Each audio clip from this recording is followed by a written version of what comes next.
हमारे साथ में शादी करने के बाद में हमारी जिंदगी में तुमने किस भूल दिया? नहीं जाऊंगी, बिल्कुल नहीं जाऊंगी, हरगिज़ नहीं जाऊंगी। और जब तक नहीं जाऊंगी, जब तक वो बड़ी रानी तुम्हारे महलों में रहेगी, तब तक नहीं जाऊंगी। सुरजी बोली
बहन को अपने साथ लेकर के जाए।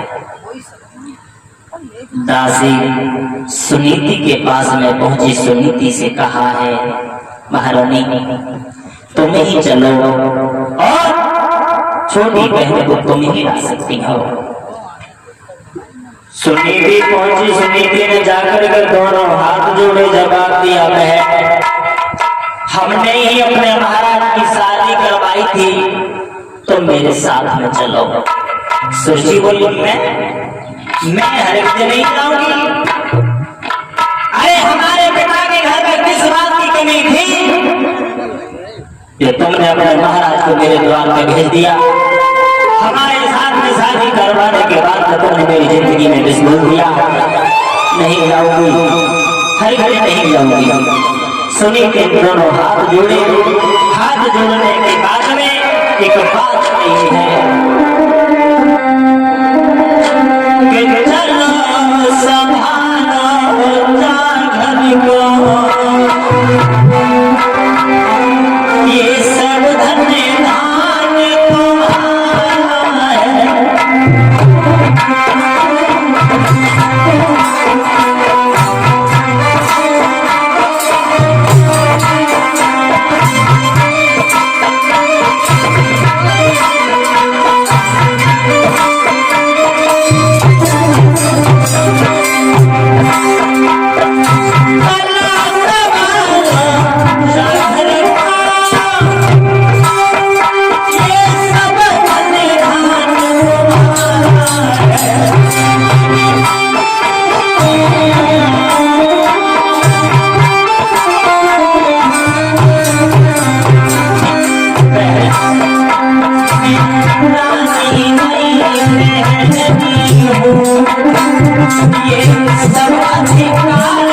तुम्हारा है।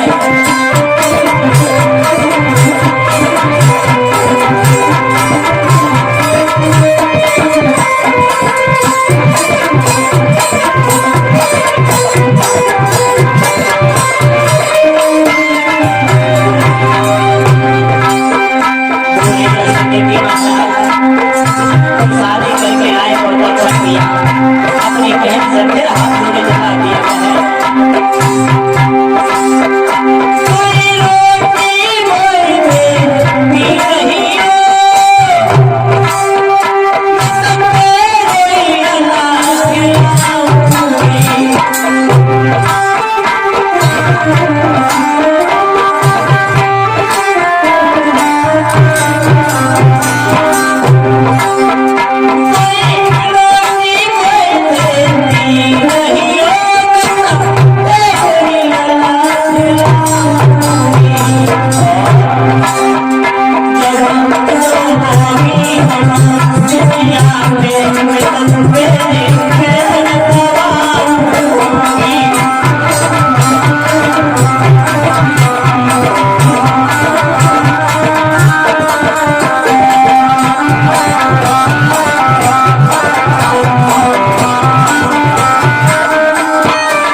सुनीति ने दोनों हाथ जोड़े जवाब दिया गया, तुम मेरे घर में चलो।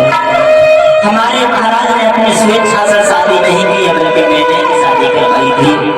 हमारे घर में एक पुत्र पैदा हो जाएगा, हमारे दिल के अरमान अधूरे नहीं रहेंगे, इसलिए चलो। अगर तुम हमें लात मार के भी खाना देती रहोगी वो भी मुझे स्वीकार है। तुम सारे दिन आराम करना, मैं तुम्हारे पुत्र को खिलाती रहूंगी, तो मेरे घर पे चलो। सूर्य जी बोली, मैं अरे हमारे तरफ से बच्चा पैदा हो गया और तू खिलाएगी? अरे तू क्या जाना मां की ममता क्या होती है? तू लड़का खिलाएगी? नहीं, बिल्कुल नहीं। कि मैं तुझको लड़का दूंगी तो तू कला घोड़ने खाई जाएगी। मम्मा की ममता क्या होती है, क्या तू मुझको लाएगी?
नहीं, अरे तू क्या जाने माँ की ममता होती क्या है?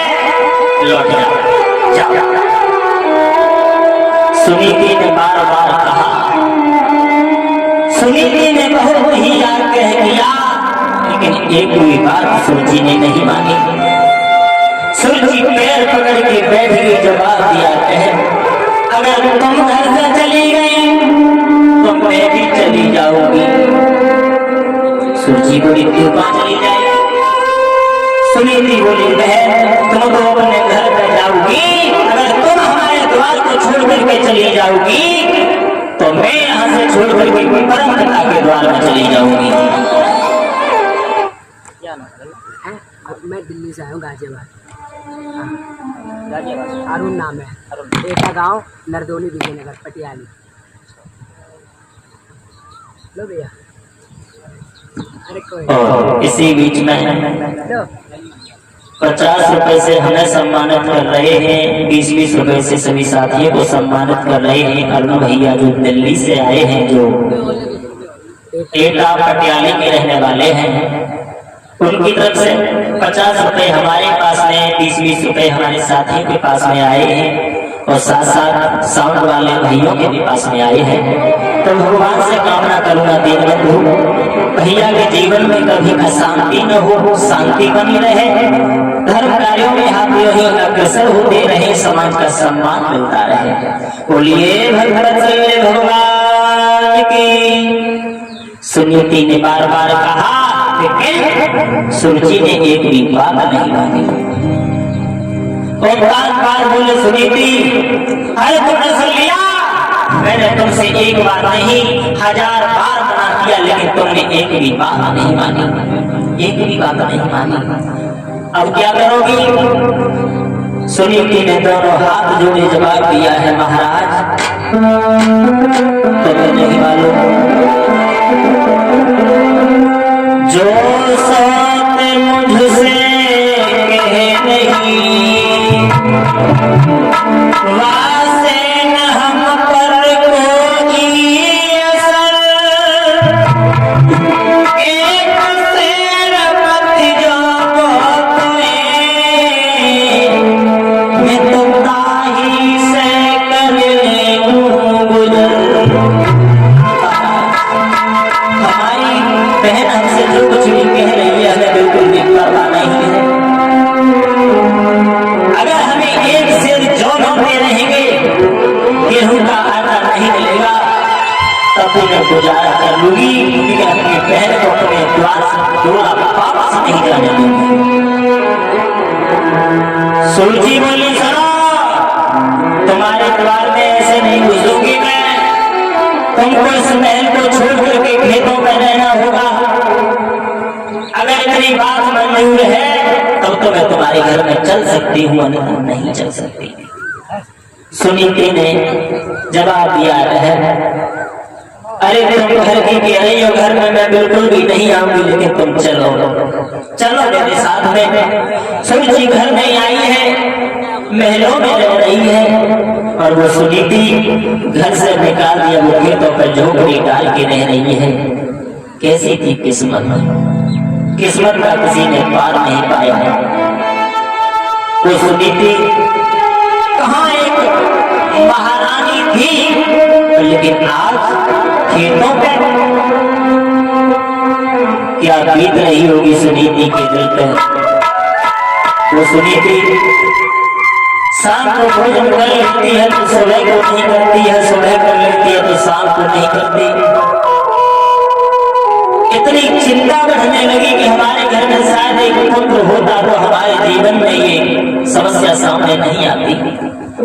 एक दिन ज्यादा व्याकुल होने लगी वो माँ, आंखों में आंसू लेकर के घर से बाहर चली है।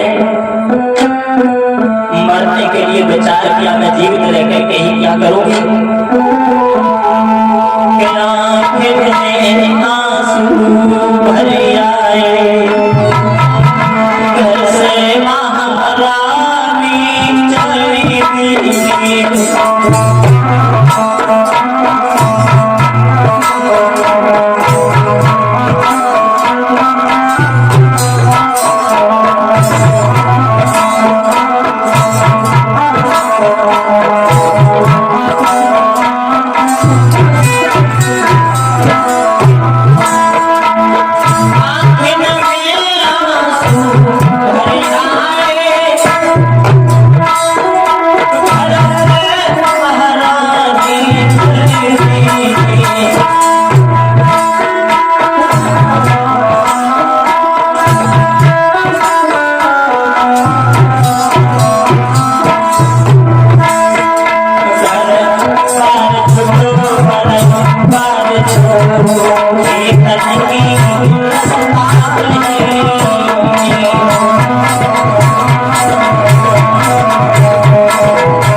झोपड़ी से निकली है, सोच रही है ऐसे जीवन में रहने से फायदा क्या है, जो हमारे पति हमारे पास में भी नहीं आते। इससे अच्छा तो यह है कि अपने प्राणों को छोड़ दो। घर से चली है जंगल की तरफ जा रही है, सोच रही है कि हमारे जीवन में प्रभु ने इतने कष्ट क्यों भेज दिए, हमें बड़ा ही दुख है। मर जाओगी, जीवित रह करके क्या करोगी। बिहड़ वन में पहुंची तो देवर्षि नारद से भेंट हो गई। देवर्षि नारद ने रोक लिया, लड़की कहाँ जा रही हो? दोनों हाथ जोड़े सुनीति ने जवाब दिया, ब्राह्मण देव मैं मरने जा रही हूँ। क्यों? मैं इसलिए मरने जा रही हूँ, पहला दुख तो ये है कि हमारी गोदी खाली रही, दूसरा दुख हमारे जीवन में ये है कि हमारे पति की बात छूट गई। क्या करूं, मेरे जीवन में दुख ही दुख है। नारद बोले, लड़के अरे तू मरने आई है तो हमें ये बता दे, क्या मरने से तेरे घर में तेरी गोद में बेटा आ जाएगा? जवाब दिया, नहीं बेटा तो नहीं आएगा, लेकिन दुनिया के लोग हमें पानी की दृष्टि से तो नहीं देख पाएंगे। नारद बोले, लड़की पागल मत बन, जा लौट जा, तेरे घर में बहुत सुंदर बालक पैदा होगा, जा।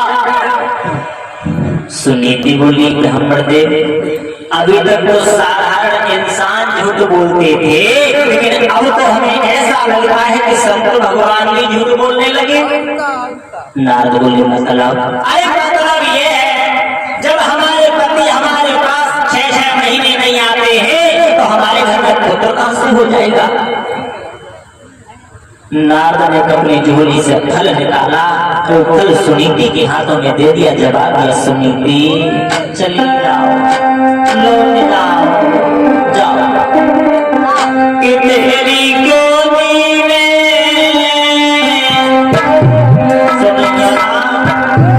कि तेरी गोदी में ललाए को आए जाएगा।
फल लेकर के वो सुनीति दोबारा से घर पे आई है।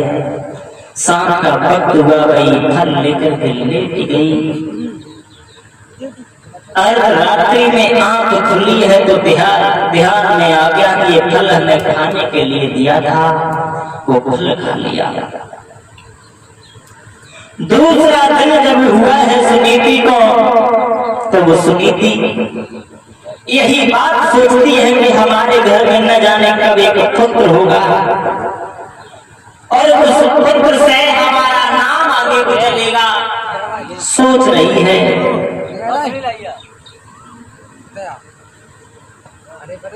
इधर सुनीति उस फल के इंतजार से महात्मा की बातों पर विश्वास करके रह रही है, लेकिन इधर एक जन महाराज उत्तान ने विचार किया है, मैं शिकार खेलने के लिए जाऊंगा।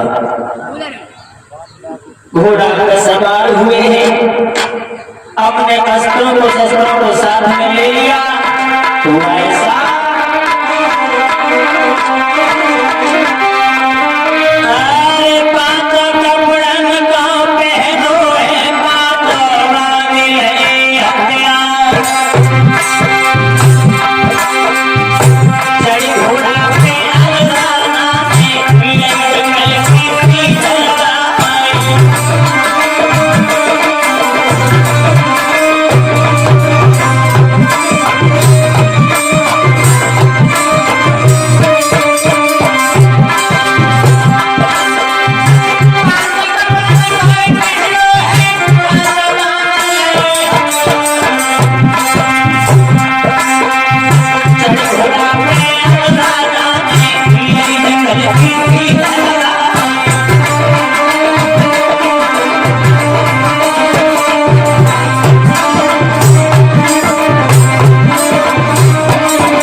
हिरण का पीछा करते करते वो महाराज उत्तान बीहड़ वन में पहुंच गए।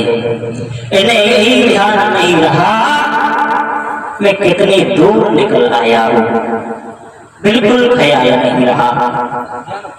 उत्तान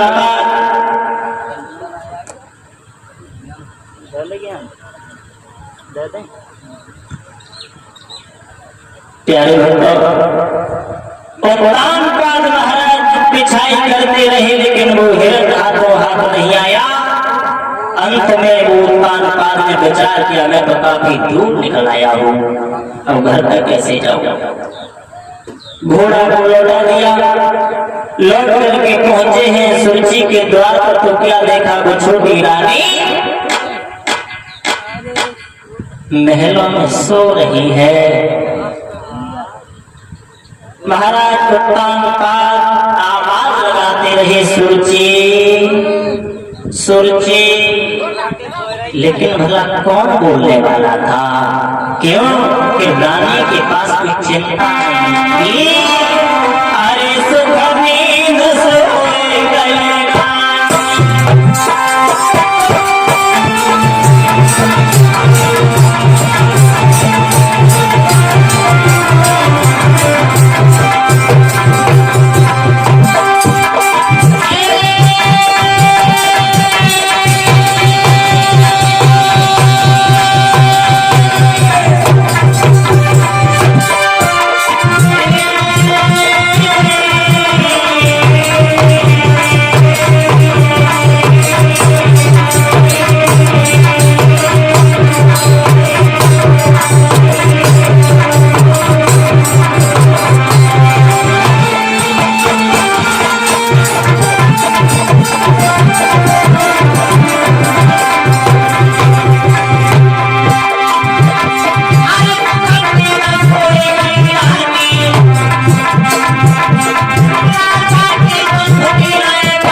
नहीं बोली, तब तक उत्तराखंड को बड़ी ख्याल आ गया, अरे हमारी तो एक रानी और है, उनके पास में काफी दिन से नहीं पहुंचा हूँ।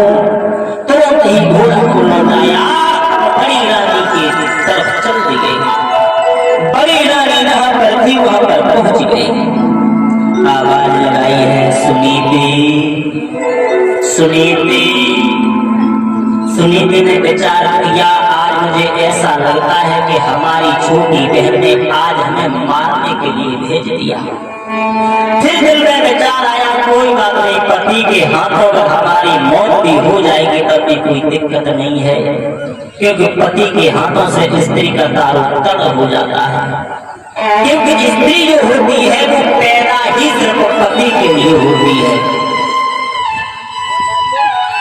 ये बात चित्रकूट में अनुसुईया ने सीता से कहा था, सीता तुमने बहुत अच्छा किया जो तुम अपने पति के साथ में चले आए, तो दुनिया के लोग भला क्या कहते, क्योंकि स्त्री का जीवन सिर्फ पति के ही चरणों में होता है। अनुसुईया ने कहा